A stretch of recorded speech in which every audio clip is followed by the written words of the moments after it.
आदरणीय बंधुओं, माताओं व मेरी प्यारी बहनों, राधे राधे। आप सभी का हमारे YouTube चैनल जीवन की धारा पर बहुत बहुत स्वागत है।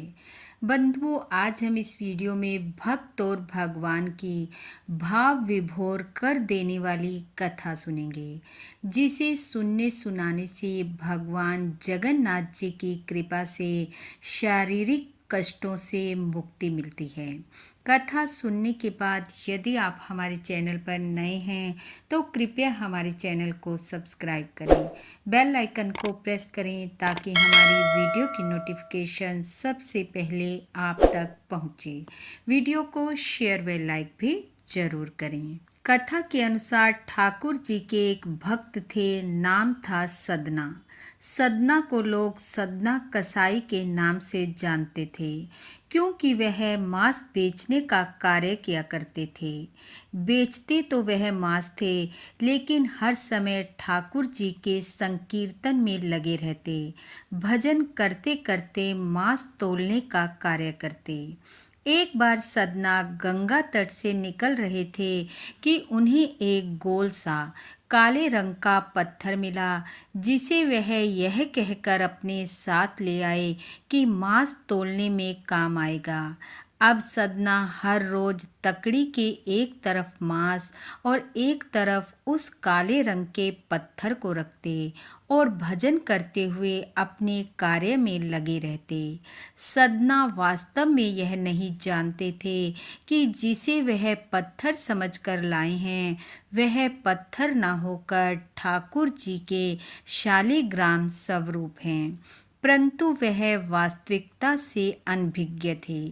एक बार एक ब्राह्मण देव उधर से गुजरे।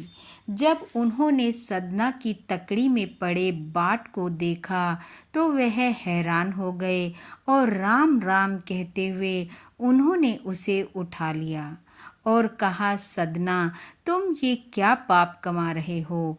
मांस तोलने वाली तकड़ी में ठाकुर जी के स्वरूप शालिग्राम जी को रखा हुआ है।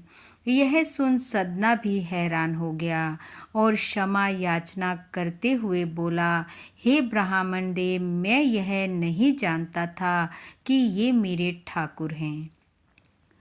कृपया आप शीघ्र ही इन्हें यहाँ से दूर ले जाइए, ये स्थान इनके रहने के लायक नहीं है।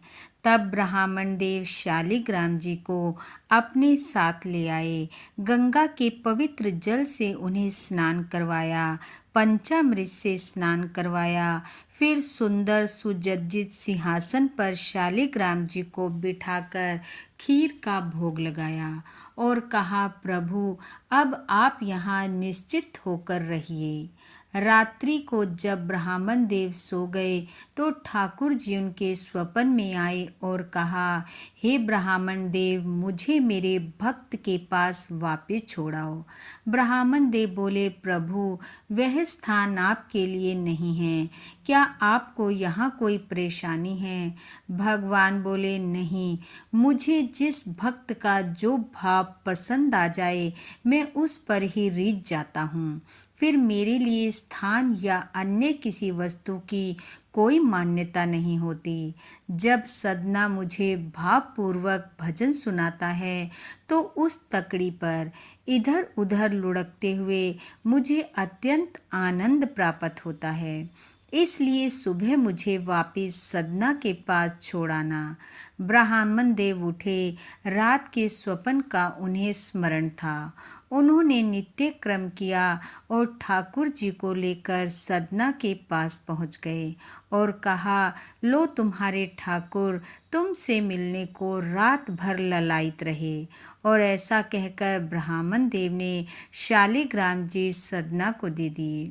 सदना ने जब यह सुना कि उसके ठाकुर उससे मिलने को आतुर थे तो वह आंसुओं को रोक ना पाया और कहने लगा कि यदि मेरे भगवान मुझसे मिलने के लिए ऐसे स्थान पर भी आ सकते हैं जो उनके योग्य नहीं है, तो क्या मैं अपने ठाकुर के लिए इस स्थान को नहीं छोड़ सकता? और फिर सदना ने मांस बेचने का कार्य बंद कर दिया और ठाकुर जी से मिलने के लिए जगन्नाथपुरी की तरफ चल पड़ा। वह लोगों से रास्ता पूछता जाता और चलता रहता। रास्ते में वैष्णवों की टोलियां भगवान का भजन कीर्तन करती हुई उसे मिली, परंतु जो सदना को जानते थे वो कहते, तुम कसाई हो, हमारे साथ मत चलो, तुम्हारे साथ चलने खाने पीने से हम अपवित्र हो जाएंगे। यह सुनकर सदना अब मुख्य मार्ग से नीचे उतरकर चलने लगा। दिन भर भगवत भजन करते हुए संध्या को एक घर के बाहर बैठ गया। जब घर में रहने वाली घर की मालकिन ने बाहर से आ रही संगीत की आवाज़ सुनी तो वह द्वार खोलकर बाहर आई। बाहर आकर देखा तो जो गा रहा है उसका स्वर तो मीठा है ही, साथ में वह रूपवान भी है। वह स्त्री सदना को देखते ही उस पर रीझ गई और उससे भीतर आने को कहने लगी। सदना ने भगवत भजन में लगे हुए ही उसे संकेत द्वारा कुछ समझाया, लेकिन विषय उस स्त्री के सिर पर इतना चढ़ चुका था कि उसने उस संकेत का अर्थ समझा कि सदना जैसे कह रहा है कि भीतर तुम्हारे पति हैं और जब तक वो हैं मैं अंदर नहीं आ सकता। अब उस स्त्री ने ना आव देखा ना ताव और अपने पति का वध कर दिया। पति को मारने के बाद वह सदना के पास आई और कहा, मैंने अपने पति को मार दिया है, अब तुम मेरे साथ विवाह करो और अंदर चलो। यह सुनते ही सदना हैरान होकर खड़ा हो गया और बोला, मैंने ऐसा कब कहा था? वह स्त्री बोली, यदि अब तुम मेरे साथ विवाह नहीं करोगे तो मैं शोर मचाकर सबको इकट्ठा करूंगी और कहूंगी, इसने मेरे साथ दुर्व्यवहार करने की कोशिश की। जब मेरे पति ने इसे रोका तो इसने उसका वध कर दिया। सदना हाथ जोड़े खड़े रहे और कहा, जैसे तुम्हारी इच्छा वैसा करो। स्त्री ने शोर मचाया, लोग इकट्ठे हुए। सदना को पकड़कर राजा के पास ले जाया गया। राजा ने पूछा, तुम अपनी सफाई में कुछ कहना चाहते हो? सदना बोला, मुझे कुछ नहीं कहना। मेरी एक आखिरी इच्छा है कि बस आप मुझे मृत्यु दंड मत देना और कुछ भी सजा दे देना, क्योंकि मैं अपने ठाकुर को देखना चाहता हूँ। तब राजा ने सदना को मृत्यु दंड ना देकर उसके दोनों हाथ कटवा दिए। सदना ने कहा, मैंने कथाओं में सुना है कि मेरे ठाकुर के भी हाथ नहीं हैं। आज मैं भी उनके जैसे बिना हाथ वाला हो गया। यह कह सदना ने फिर से अपनी यात्रा शुरू कर दी। उसके दोनों हाथों से रक्त बहने लगा, परंतु वह चलता जा रहा है और कह रहा है, प्रभु इस शरीर में इतना रक्त रखना कि आपके दर्शन कर लूं। आपके दर्शन किए बिना शरीर से प्राण ना निकले। भगवान का भजन करते हुए, उन्हें याद करते हुए जैसे ही सदना ने पुरी की सीमा में प्रवेश किया, जगन्नाथ जी के मुख पर प्रसन्नता के भाव उभर आए। आज जगन्नाथ जी को इतना प्रसन्न देखकर पुजारियों ने पूछा, इतनी प्रसन्नता का क्या कारण है?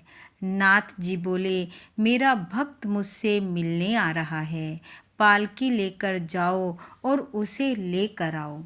पुजारी पालकी लेकर पहुँचे और कहा कि जगन्नाथ जी का परम भक्त आया है, भगवान ने स्वयं उसे बुलाया है, वो भक्त पालकी में चढ़ जाए।